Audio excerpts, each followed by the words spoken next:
सिमट रही ये बस्तियां गोद में तराई की, थारू के बसेरे बातें बुकसार की, बातें बुकसार की। सिमटती बस्तियां, सिमटती बस्तियां, सिमटती बस्तियां, सिमटती बस्तियां, सिमटती बस्तियां, सिमटती बस्तियां।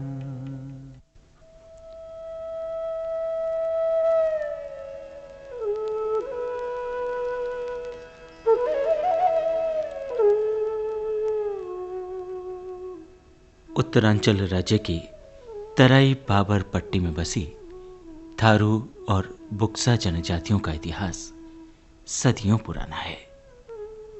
तराई बाबर की वर्तमान कृषि योग्य हरित पट्टी आजादी के पहले तक बीहड़ जंगलों की शक्ल में थी।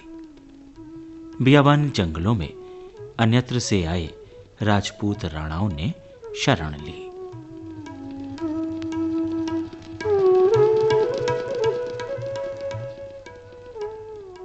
विद्वानों का मत है कि सन 1576 में हल्दी घाटी के युद्ध में महाराणा प्रताप की पराजय के बाद मुगलों के आक्रमणों से भयभीत 12 राणाओं के एक जत्थे ने तराई के जंगलों में शरण ली। 12 राजपूत राणाओं के परिवारों ने हिमालय की तलहटी में तराई भावर के जंगलों में कैलाश नदी के किनारे पहला गांव बसाया।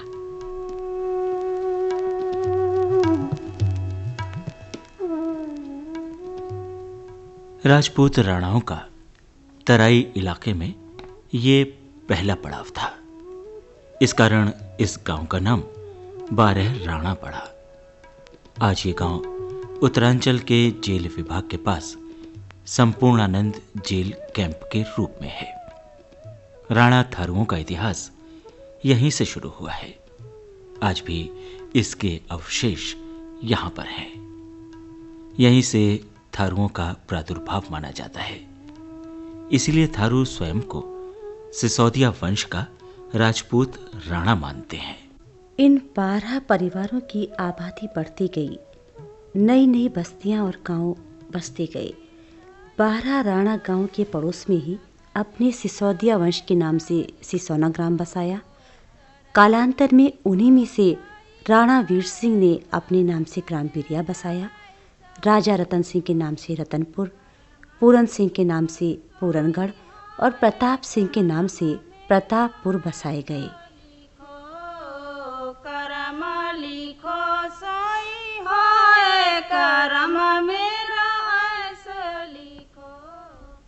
राणा राजपूतों ने अपनी सुरक्षा के लिए एक किले का निर्माण भी किया। यह किला बाराकोली रेंज वन विभाग में स्थित था, किंतु वर्तमान में अब अवशेष मात्र हैं। इसी किले के कारण सितारगंज तहसील का ये क्षेत्र किलपुरी के नाम से जाना जाता है। आज भी थारू लोग 12 राणा गांव को अपने पूर्वजों की प्रथम आश्रय स्थली कहते हैं। सितारगंज क्षेत्र में संपूर्णानंद एक जेल है, जिसमें बहुत समय पहले जब राजस्थान से मुगलों के तमाम परेशानियों के डर से 12 राणा लोग वहाँ से आए थे, जो एक समूह में संपूर्णानंद जेल में आज भी मौजूद है वो गांव 12 राणा करके। और वर्तमान में वहाँ के प्रभारी ने एक तारबाड़ बना के उसकी धरोहर के रूप में आज भी उसको बना रखा है। और उसमें तमाम ऐसे खंडहर हैं जो ऐसा लगता है कि उसमें वहाँ पर लोग रहते थे। कि ये धरोहर जब राजस्थान से माइग्रेशन हुआ था तो 12 राणा गांव आज भी मशहूर है। और पुनः ये इस बात का संकेत है वो कि वास्तव में वहाँ से 12 राणा लोग अपने समुदाय या आप सही कहिए अपनी इज्जत को बचाने के लिए या अपने जान को बचा करके अपना गांव बसाया था, जिसका नाम 12 राणा गांव है।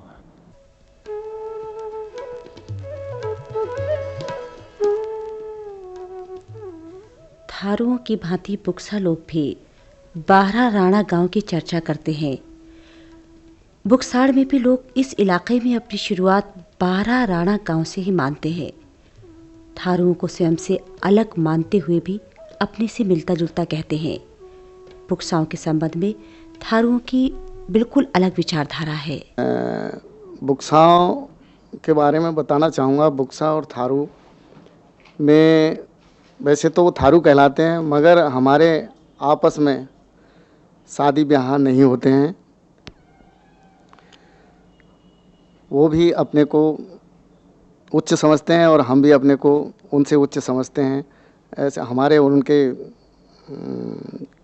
आपस में शादी ब्याह तो होते नहीं हैं, और रहे होंगे वो भी अपने को राजस्थान से आए हुए समझते हैं, हम भी अपने को राजस्थान से आए हुए समझते हैं। रही बात ये कि वो जो हैं किसी राजा के वंशज के रहे होंगे, हम दरअसल उनसे और वो हमसे अपने आपस में भिन्न समझते हैं। वो जो हैं अपने को ऊंचे समझते हैं, हम अपने को ऊंचे समझते हैं। थारुओं और बुकसाओं के आपसी संबंधों को लेकर बुकसाओं की विचारधारा भी कुछ इसी तरह की है। धारा नगरी से जब आए तो हमारे थारू और बुकसा जाति जो भी है एक ही माने जाते थे, लेकिन ब्याह शादी हमारी आपस में नहीं है। ये मालूम नहीं बुजुर्गों से कि किस लिए ब्याह शादी नहीं हुई। वो अपने को बड़े जान समझते हैं, हम अपने को बड़े समझते हैं। इसमें कोई पता नहीं है कि कौन बड़ा है कौन छोटा है जाति में। लेकिन हमारी ब्याह शादी बड़े बूढ़ों के ज़माने से ही नहीं हुई हैं। हमारे जो गोत्र हैं वो अलग हैं, उन्हों के गोत्र जो अलग हैं। जो भी पूजा पाठ होता है या ब्याह शादी होती है उनका और हमारा कोई पहले बड़े बूढ़ियों में कोई निमंत्रण नहीं चलता था। अब जो है कि धीरे धीरे अब तो सब चल ही रहा है, आवाजाही भी हो रही है, लेकिन पहले बड़े बूढ़े में कोई निमंत्रण नहीं था।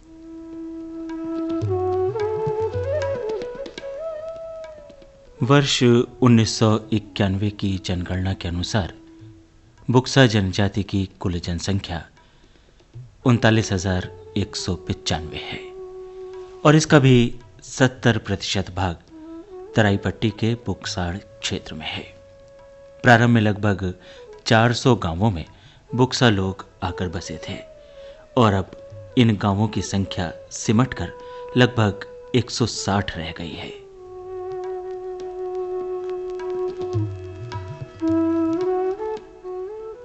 वर्तमान में थारुओं के लगभग 171 गांव हैं।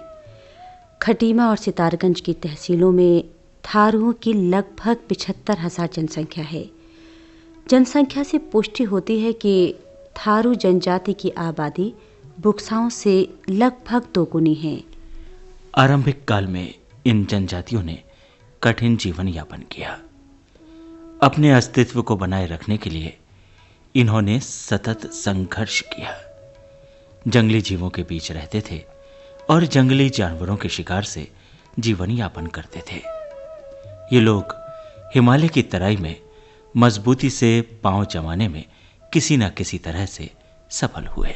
हमारे बुजुर्ग बताते हैं कि जब यहाँ आए हमारे बुजुर्ग लोग तो यहाँ जंगल ही जंगल थे, बड़ी कठिन परिस्थिति थी, खाने के लिए अनाज नहीं था और जंगलों में अपना ये जानवरों का शिकार करके अपना भरण पोषण करते थे। धीरे धीरे खेती करना सीखा, थोड़ा अपने गुजारे भर को थोड़ा खेती होती थी। कोई ऐसा वैज्ञानिक पद्धति नहीं थी जिससे ज़्यादा उपज हमको मिल सके और खाना बदोश ज़िंदगी की तरह, जैसे जंगलों में कहीं एक जगह 5-10 साल तक खेती की और काफ़ी समय खेती करने के बाद जब वो ज़मीन उपजाऊ नहीं रहती थी तो जो है दूसरी जगह अपना खेती करने लगते थे और वहाँ पे फसल जो है अच्छी होने लगती थी। तो इस प्रकार से ज़िंदगी जीते थे, कभी यहाँ कभी वहाँ।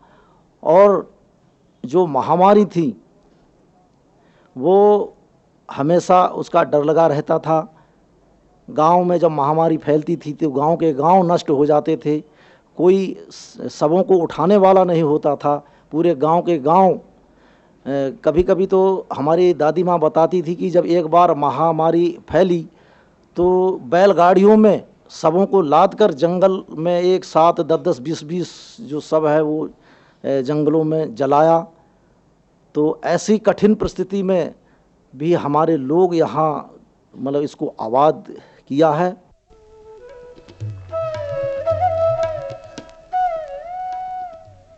तराई के इलाके में खेती योग्य भूमि की अधिकता के कारण इनका मुख्य धंधा खेती और पशुपालन ही था।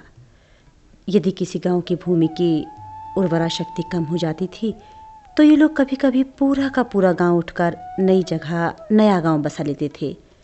नई ज़मीन पर खेती बाड़ी करने लगते थे और सारे जंगल इनके ही थे। धीरे धीरे विस्थापित खेती बंद हो गई और अब समस्त गांव एक ही जगह पर स्थित हैं।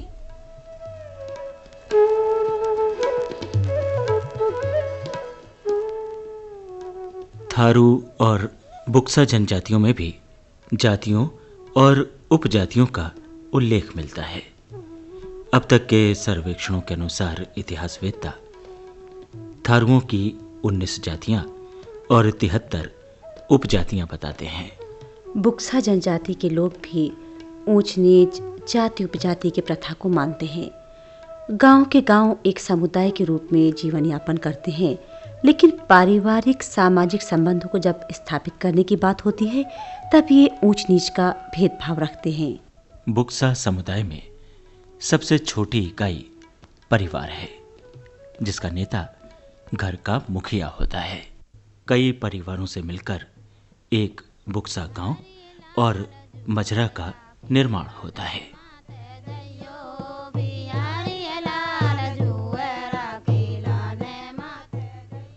बुक्साओं के छोटे छोटे एक एक दो दो कमरों के घर होते हैं, बहुत सुंदर ढंग से बने, साफ सुथरे। गारे मिट्टी के इन घरों में सुंदर ढंग से बने छप्पर दिखाई देते हैं। सफ़ेद मिट्टी से लिपी साफ सुथरी दीवारें और दीवारों पर हाथ से की गई सुंदर चित्रकारी। इन चित्रों में हाथी, घोड़ा, आदमी, देवी देवता, रथ, फूल, पत्ती और जानवरों की तस्वीरें बनाते हैं। घरों के आंगन में भी सफ़ेद मिट्टी की लिपाई मिलती है। ऊधम सिंह नगर में बासपुर ब्लॉक के दरिया, हरिपुर, हरसान, भीकमपुरी, खंबारी या कोई और गांव हो, या गदरपुर ब्लॉक के तिलपुरी, नारायणपुर, कूल्हा, रोशनपुर, लंगड़ा भोज या मजरा चक्की हो, सबकी रंगत, सबका रहन सहन एक जैसा है। सारे बुक्साड़ में आमने सामने दो कतारों में घर दिखते हैं। मकान एक दूसरे से सटाकर पंक्तिबद्ध बने होते हैं। साधारण ढंग से जीवन यापन करते बुक्सा लोगों की अपनी एक अलग ही दुनिया है।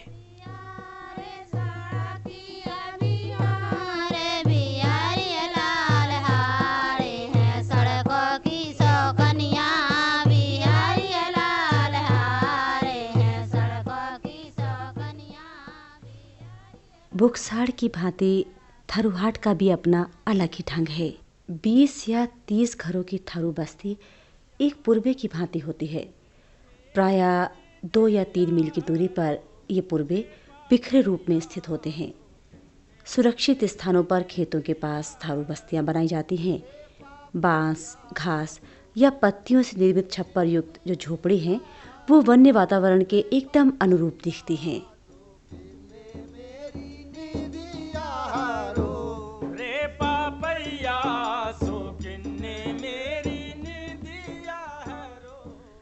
कच्चे फर्श और दीवारों पर सुंदर हस्तकला के नमूने चित्रकारी के रूप में दिखाई देते हैं।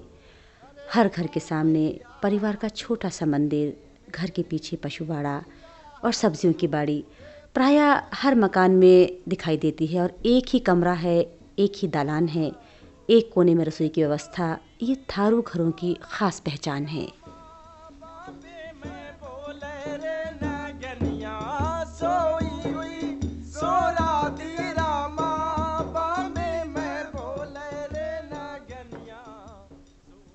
थारू जाति अपने आप में एक भिन्नता लिए हुए है। थारुओं की मुख्य विशेषताएं झुकी हुई आंखें, गालों में उठी हुई हड्डी जो कि मंगोल प्रजाति से इनके मिश्रण का द्योतक है। थारू महिलाएं सुंदरता की प्रतीक हैं। उनके नयन नक्श राजपूतानियों के समान दिखते हैं। बुक्सा महिलाएं भी आमतौर पर रूपवती दिखती हैं। लंबा डीलडॉल, सुंदर तीखे नैन नक्श। और थारू और बुक्सा दोनों जनजातियों की महिलाओं में एक समानता ये है कि दोनों अपने शरीर पर चित्र गुदवाना पसंद करती हैं। पैरों, टांगों और बाहों के ऊपरी हिस्सों पर फूलों, पशु पक्षियों और वृक्षों की आकृतियां बनवाती हैं। महिलाएं आभूषणों की शौकीन हैं। थारू और बुक्सा महिलाएं अधिकांश चांदी के गहने पहनती हैं।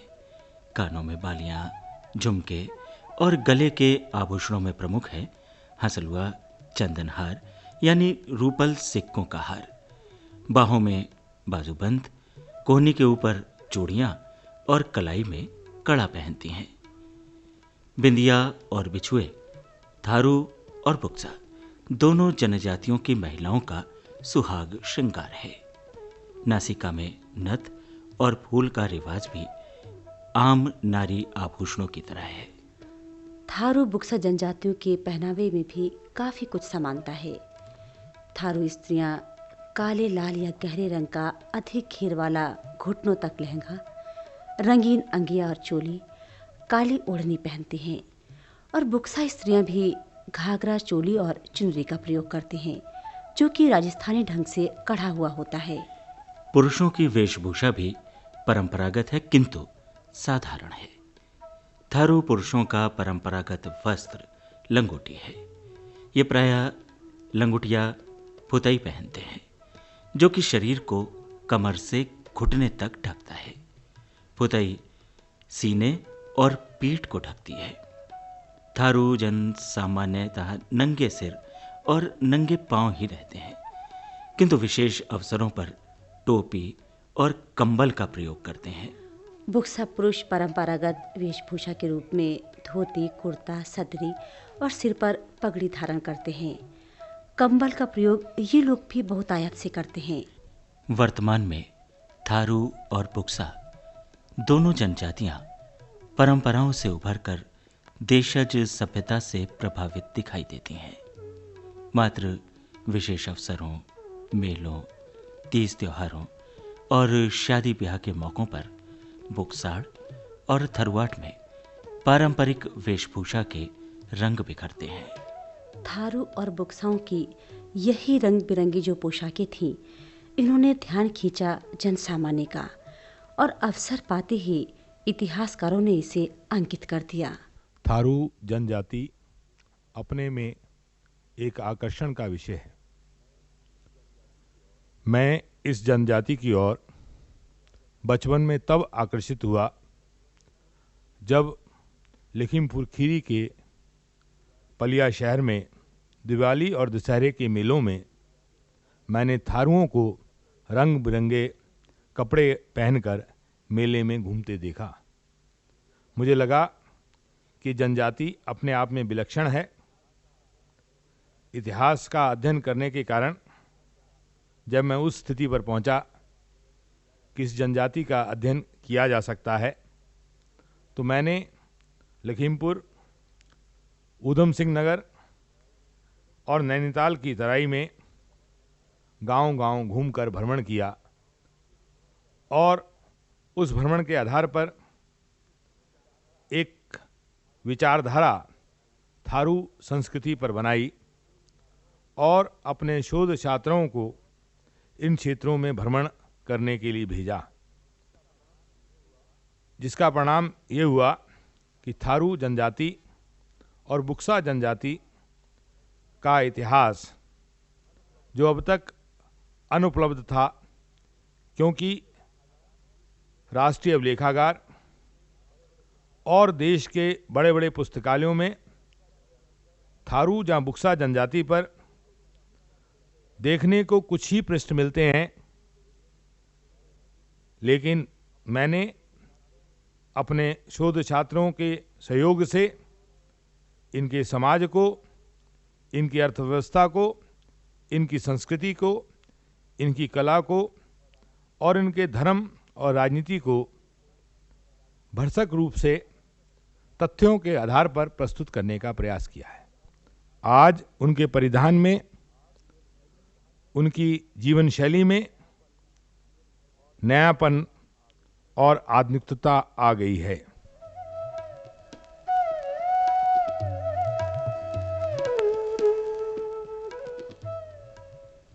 निश्चित रूप से थारू और बुक्सा जनजातियों ने एक संघर्षपूर्ण यात्रा की है और आज समाज के मुख्य धारा से जुड़ने के ये लोग प्रयास में लगे हैं। वर्तमान में इनमें से कुछ लोगों में अपनी परंपराओं और सभ्यता के प्रति हीन भावना भी परिलक्षित होती है। अपनी प्राचीन सभ्यता और अपनी समृद्ध परंपराओं के बारे में ये लोग बताने में भी हिचकिचाते से हैं। तराई में बसी थारू और बुक्सा जनजातियों की संस्कृति वास्तव में विलक्षण है। आज आवश्यकता है सदियों पुरानी इन जनजातियों की सुंदर संस्कृति को संजोने की। आधुनिकता का प्रभाव इन पर साफ दिखाई देता है। जरूरत है इनकी परंपराओं को संवर्धित करने की।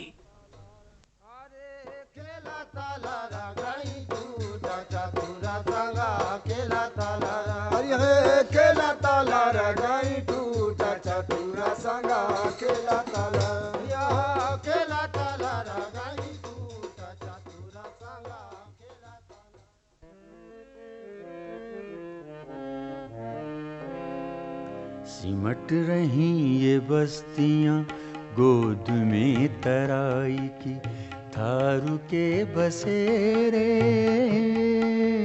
बातें बुकसार की, बातें बुकसार की। सिमटती बस्तियां, सिमटती बस्तियां, सिमटती बस्तियां, सिमटती बस्तियां, सिमटती बस्तियां, सिमटती बस्तियां।